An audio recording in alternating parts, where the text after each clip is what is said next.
Aí galera, tranquilo, numa boa, dando sequência a uma série de vídeos que eu faço esclarecendo conceitos. Geralmente eu digo assim, olha, essa palavra ela é mal utilizada, esse conceito está inadequado no contexto tal.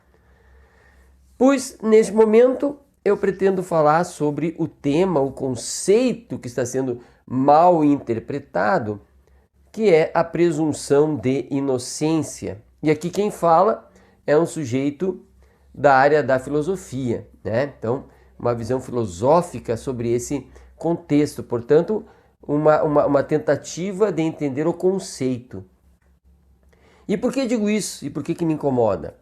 Inúmeras vezes eu estou sendo questionado, e não só eu, mas as mais diversas pessoas estão sendo questionadas se, afinal de contas, o presidente Lula, ele é inocente ou não? De fato, ele fez ou ele não fez, né? E qual é a relação? A relação que está sendo feita é se o cidadão sendo inocentado do seu ponto de vista jurídico, se isso significa que ele fez ou não. E aqui que eu quero apontar um equívoco, porque o que se está discutindo não é hoje, né? Não é de fato se aconteceu ou não, se pegou ou não pegou. Tipo assim, né? A criança vem, derruba um vaso de flores e a mãe chega e diz, mas não fui eu, mamãe. Né? Ou seja, não fui eu que bati, que derrubei. Não, não é neste sentido que está levantada esta, eu diria, falsa celeuma, essa falsa polêmica. O que aconteceu foi um problema processual em função de que o juiz, né, não portou-se de maneira adequada. E aí me vem a ideia da presunção de inocência, já que se pergunta se o Lula foi inocentado, ele fez ou não fez, o que é um problema aqui. Mas me aponta a necessidade de falar da presunção de inocência, que foi o principal fundamento para que o processo fosse considerado injusto, inapropriado, juridicamente invalidado e, portanto, o ex-presidente é um sujeito inocente, porque tecnicamente sequer houve o processo, porque foi um arremedo de processo, né? Pois bem, o que é a presunção de inocência? Primeiro, as pessoas do senso comum pensam assim, coisa do Brasil, né? O brasileiro sempre inventando coisas para que nunca aconteça a prisão. Pois é, não é verdade. Esse princípio, né, ele é antigo, historicamente já existia há bastante tempo, né? 1789, na Declaração dos Direitos do Homem e do Cidadão já estava lá, na Declaração Universal dos Direitos Humanos já estava lá, e entre outros diplomas internacionais, e chega ao final em 1988, estando, portanto, na Constituição. Então não é uma brincadeirinha e também não é invenção aqui dos bobinhos dos brasileiros, né? Como a gente se menospreza, né?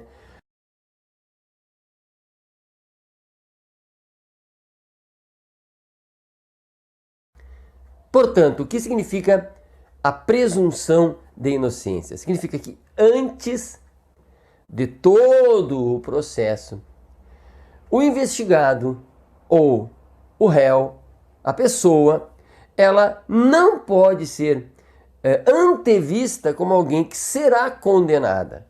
Ou seja, ele não pode haver uma presunção de culpabilidade.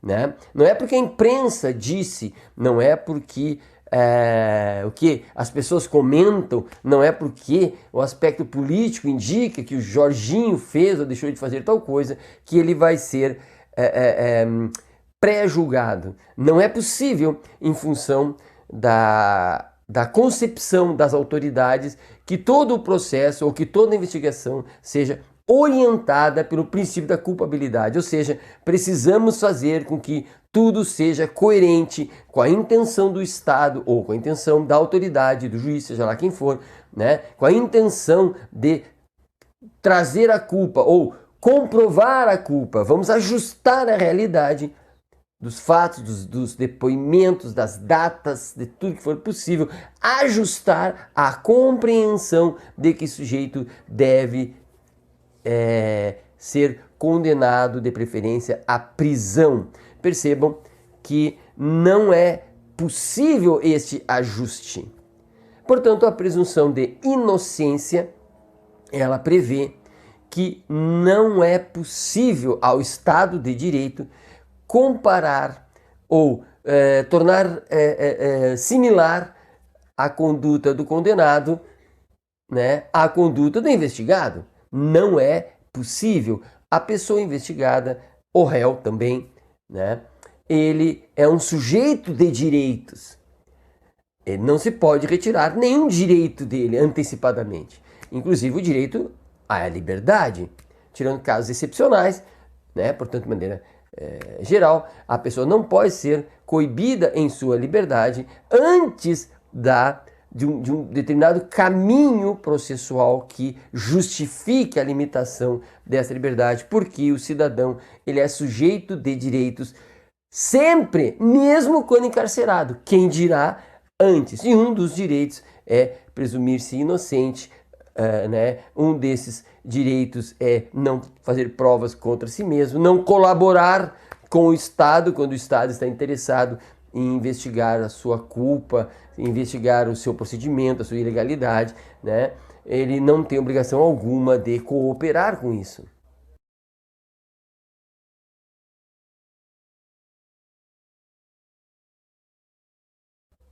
Portanto, encontramos aqui uma garantia processual, uma garantia jurídica de respeito, de dignidade da pessoa, né? E também uma garantia política. Como assim política, professor? Porque o Estado de Direito, né, precisa, o Estado democrático de direito, precisa agir de acordo com essa visão democrática e com a visão jurídica. Então tem um aspecto político envolvido. Ele vai ter que ter todo o cuidado ao tratar a pessoa que está sob os seus cuidados ou sob a sua vigilância, sob sua investigação, porque não é possível agir de forma diferente. Não podemos também deixar de pensar que a presunção de inocência tem um caráter ideológico. E quando eu digo ideológico, não estou tem a ver com política, sim, mas não com política partidária. Ideológico porque é preciso precisamos pensar para que serve o processo penal, ou ainda para que serve, o que quer, o que deseja o Código Penal.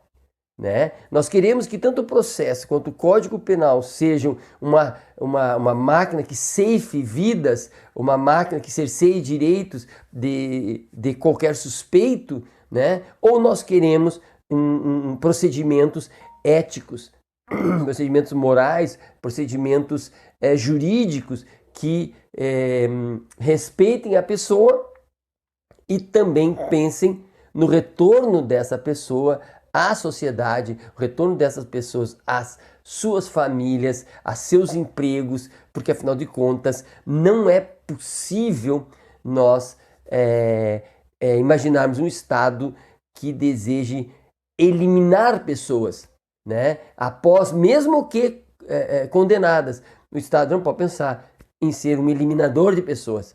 Ser condenado, desaparece, deixa de existir e pronto. Não, nós somos sujeitos de direito ao nascermos e até o final de nossas vidas. Portanto, aqui há um aspecto político, porque o Estado está lá, né, envolvido, e é um aspecto ideológico, que é a pergunta o porquê da existência de um processo penal e de um código penal, enfim, civil, ou porquê daquelas normas que vão reger a vida daquela pessoa.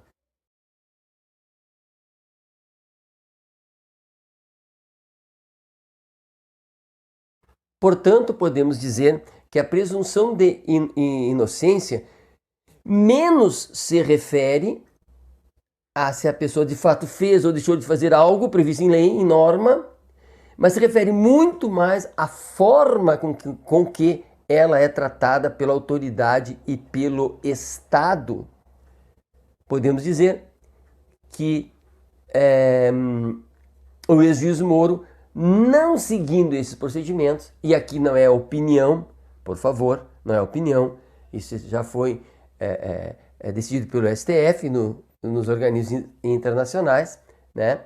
Ele não seguindo esse procedimento, os procedimentos previstos, ao tratar o investigado, o réu, como um sujeito culpado, ele infringiu o comportamento adequado, ele infringiu a ideologia previsto no processo. Portanto, ele ofendeu o próprio Estado, né? Ele é um representante do Estado e acabou agindo contra esse Estado porque não agiu com a diligência, com a imparcialidade que o Estado exige dele. Portanto, ele também infringiu a norma, né? E quem sabe ele será também investigado, quem sabe processado, e espero que o Estado tenha com o ex-juiz Moro, né, o cuidado e o respeito que todo cidadão deve ter, né, enquanto sujeito que está sendo investigado, perseguido penalmente pelo Estado. A pergunta se o ex-presidente é inocente ou não, ao se reportar ao fatos, eu não sei dizer, porque eu não estava lá. Porque o filme do tempo não volta atrás. Porque eu não sou amigo dele, não sou companheiro dele. E se eu disser, sim, ele é inocente, ou não, ele não é inocente sob esse ponto de vista, é uma mera opinião que eu até tenho direito de ter opinião. Mas, sob o ponto de vista técnico, ou seja, como o processo sumiu, desapareceu, porque ele foi mal conduzido, porque não respeitou, entre outras coisas, o princípio da inocência, eu posso dizer que sim. Agora, o Lula continua sendo o que sempre foi, inocente. Tecnicamente, ele sempre foi inocente. O que aconteceu de equívoco foi o encarceramento, foi dizer que ele estava... que devia ser condenado, enfim, tanto que foi, né, por procedimentos extremamente equivocados. Portanto, não é viável essa pergunta inocente, se fez ou se não fez. Aí é uma pergunta que responde da maneira que a pessoa quiser, não é uma mera opinião. Por quanto tempo vale este princípio da inocência? Até a condenação em última instância, quando não é mais mutável a situação do indivíduo. Então, qual é o tempo desse princípio da inocência? Enquanto o processo estiver correndo, enquanto for possíveis modificações no status dessa pessoa. Chega um momento, trânsito julgado, encerrou, não há mais o que fazer, essa pessoa cumprirá a sua pena também com muita dignidade, com muito respeito, né? Porque daí passa a estar sob a custódia do Estado, e o Estado é, portanto, responsável pela qualidade de vida desta pessoa encarcerada. Certo? Portanto, tenhamos consciência de que quando nos perguntamos se o Lula é ou não culpado, entendendo como se ele fez ou deixou de fazer, é mera opinião. Mas se nós perguntarmos do ponto de vista técnico se ele é ou não culpado de algo, podemos dizer com tranquilidade que sim, ele é inocente. Certo? Abraço e até a próxima.